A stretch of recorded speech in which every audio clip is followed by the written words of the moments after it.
Marxism was deliberately set up to fail. This is not actually such a controversial statement.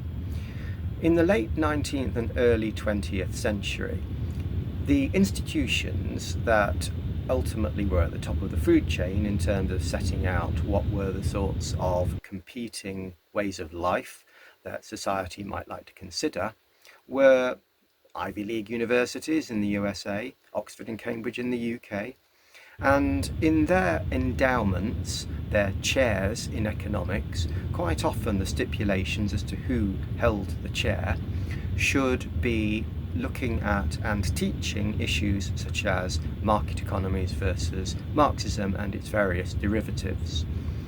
Now, why might this have been known to be a false dichotomy? Well, in fact, when you look at who funded them, it begins to become clear. In the US, the chairs were funded by the robberbarons. In the UK, the Cambridge colleges owned loads of land. There are one or two Cambridge colleges who own most of the land in and around the port of Folkestone for the UK, a key port. Now, why might they all not want taxation of their land? Well, that's where they accumulated their wealth. Now, Adam Smith hated this. He famously called the owners of land who didn't do anything with it productive parasites, or he actually used the more polite French term rentier. But if he was against it, well, that's just someone from the right. What about the left? Well, in fact, left-wingers such as Henry George, representing the farmers in the USA, were stomped upon when they dared to talk about taxing land.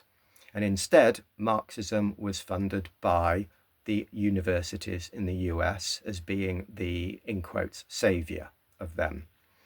Now, we look at that now, that essentially, if you don't own the land you're on, or incidentally, the modern digital platform on which your video is hosted, then you are not independent. Think about that. Now, going forward, we as a society, when we're still scrabbling around for some sort of solution to what's going wrong at the moment with late-stage capitalism, maybe we should learn from history. Because there have been solutions already put forward, one agreed on by both the right and the left.